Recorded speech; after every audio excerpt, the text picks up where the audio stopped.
बोकारो में आनंद मार्ग के धर्म सम्मेलन में भाग लेने पहुंचे जाप सुप्रीमो पप्पू यादव ने कहा कि राजनीति में सभी लोग दलाल हो गए हैं। उन्होंने कहा कि सुधारवादी लोग समाज को सुधार नहीं पाए क्योंकि वह लोग संत बन गए। उन्होंने कहा कि कीचड़ की सफाई करना है तो उसमें उतरना होगा। उन्होंने यह भी कहा कि वर्तमान समय में मजदूर, मध्यम वर्गीय लोग, गरीब महिलाएं सबसे अच्छे हैं। तो हम लोग क्या कर सकते हैं? को पहले कहा कि 1932 पे एग्रेशन नहीं लाइए, 1932 को आप प्राथमिकता दीजिए। लेकिन मैंने पहले कहा कि आप झारखंड बंटवारे का मतलब क्या था? झारखंड के आम लोग, गरीब लोगों की आर्थिक आज़ादी, मिनरल्स पर उसका राइट्स, उसके नौकरी में राइट्स। तो आप आज तक कानून बनाए आदिवासी के लिए और 32 के लिए? आदिवासी को कितना मिलना चाहिए वो तय कर लीजिए, और 1932 को कितना मिलना चाहिए वो तय कर लीजिए। और 1932 के बाद 85 वाले का जो आधार है, आप उसको क्या मिलना चाहिए वो तय कर लीजिए। कोडरमा के पारसनाथ स्थित पवित्र स्थल समेत शिखर जी विवाद मामले को लेकर जैन समाज के लोग मंगलवार को मौन मार्च निकालेंगे। जैन समाज समेत शिखर जी को पर्यटन स्थल घोषित किए जाने के विरोध में मौन मार्च निकालेंगे। जैन धर्म से जुड़े लोग समेत शिखर जी को तीर्थस्थल घोषित करने की मांग कर रहे हैं।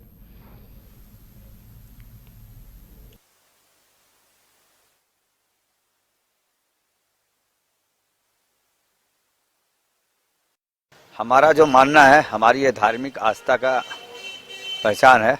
हम भगवान महावीर के अनुयायी हैं। हम लोगों के यहाँ शाकाहार चलता है और मांस मदिरा पर पूर्ण प्रतिबंध है। पर्यटन क्षेत्र घोषित किए जाने से इन सभी चीज़ की संभावना बढ़ जाती है। तो हमारा ये मानना है कि केंद्र सरकार करे या राज्य सरकार करे, ये उनका विषय है।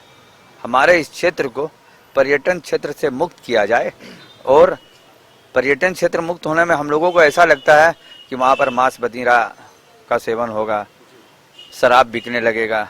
तो ये सब हमारे धर्म में निषेध है।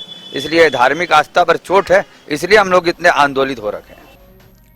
पाकुड़ जिले के हिरनपुर थाना क्षेत्र में धोखाधड़ी का मामला सामने आया है। मामला जबरदहा गांव का है, जहां दर्जनों महिलाओं से बैंक से लोन दिलाकर लगभग 27 लाख रुपए की धोखाधड़ी की गई है। पीड़ित महिलाओं ने इस सिलसिले में हिरनपुर थाने में शिकायत दर्ज कराई। आरोपी महिला साहिबगंज जिले के 3 पहाड़ के शहनाज खातून बताई जा रही है। महिलाओं को अलग अलग बैंक से लोन दिलाकर एटीएम आरोपी महिला अपने पास रखती थी, जिसके बाद लोन जैसे ही आया सारे पैसा लेकर शहनाज खातून भाग निकली। वहीं जब बैंक वाले रिकवरी को लेकर महिलाओं के पास पहुंचे तो महिलाएं शिकायत लेकर थाने पहुंची। सबको बड़ा पुसरा के ग्रुप पैसा उठाई या लेके भाग गई शहनाज खातून से। हमरा तो 1 लाख ली है और मेरा बेटी का ली है और वो सबका ली है। यहीं पे रहती थी, उसी लोग का घर ग्रुप बैठता था और वही बोला के सब औरत सबको एकजुट करके बोली कि आइए ग्रुप हो रहा है से सबको मिलजुल के ग्रुप उठाइए और दीजिए, तो लड़की का ब्याह शादी होगा तो हम मदद करेंगे। तो हम लोग सबको बोला ठीक है। जो कम से कम 27-28 जना रखो। কত টাকা হবে মনে? কত টাকা হবে? একক জনার 1 লাখ 1.5 লাখ এমনি করে টাকা नहीं पाएंगे। जी, अभी एक मामला आया है। कमल घाटी और जबरदहा निवासी महिलाओं के द्वारा एक आवेदन दिया गया है, जिस पर ये उल्लेख किया गया है कि इन लोग के द्वारा माइक्रो फाइनेंस कंपनी से कुछ लोन इन लोगों ने लिया था, और एक वहीं के एक निवासी शहनाज खातून के द्वारा इन लोगों को अपने लोभ और लालच में फंसा करके सारा लोन का पैसा खुद ले ली, और इन लोगों को कुछ महीना में कुछ पैसा देने के एवज में सारा पैसा ले करके और सारा पैसा हड़प करके ये फरार हो गई है। और इस संबंध में कांड दर्ज किया जा रहा है और अनुसंधान कर उसके ऊपर में विधि सम्मत कार्रवाई। कितने पैसा सर लेकर भागा? लगभग 25 लाख रुपया लेकर भागा। और हजारीबाग पुलिस को बड़ी सफलता मिली है। एसपी मनोज रतन चौथे ने प्रेस वार्ता कर बताया है कि एसडीपीओ सीसीआर आरिफ इकराम के नेतृत्व में पुलिस टीम ने 1 करोड़ से अधिक रुपए की अफीम के साथ 2 तस्कर को गिरफ्तार किया है।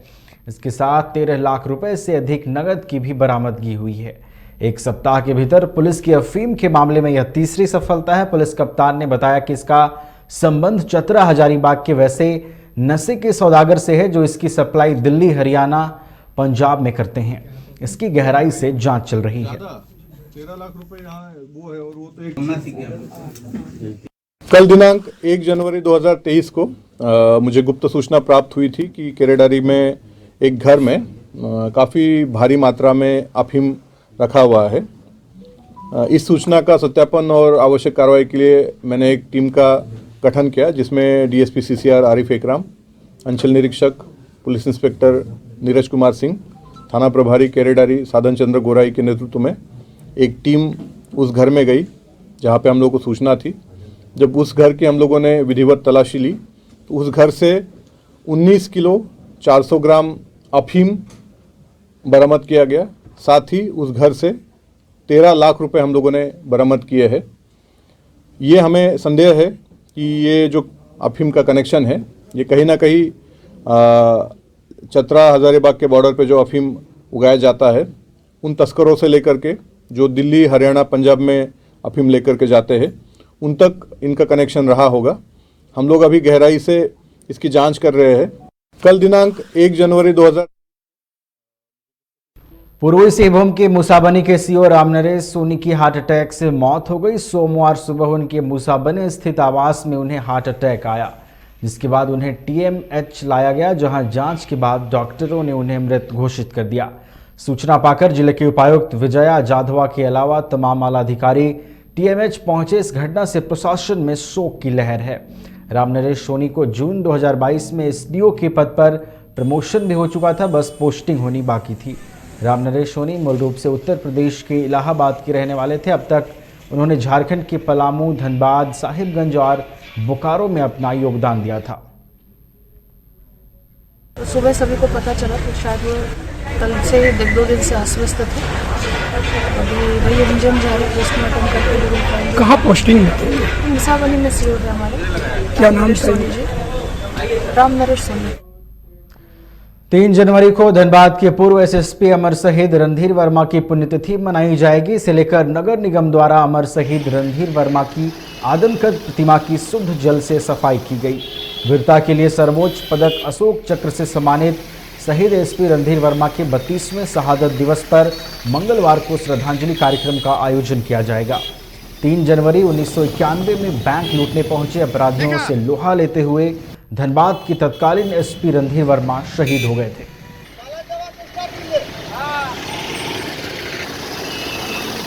धनबाद जिला के लिए रणधीर प्रसाद वर्मा एक प्रेरणादायक हैं, जो धनबाद जिला में शहीद भी अपने यही एक बैंक डकैती के बीच में हुआ था। जिस तरह से इनका शहादत दिवस मनाना चाहिए, यहाँ का जनप्रतिनिधि, धनबाद के जनप्रतिनिधि और प्रशासन और आयोजक समिति आस्ते आस्ते इनकी शहादत दिवस का कार्यक्रम को बहुत एक साधारण बनाते चले जा रहे हैं।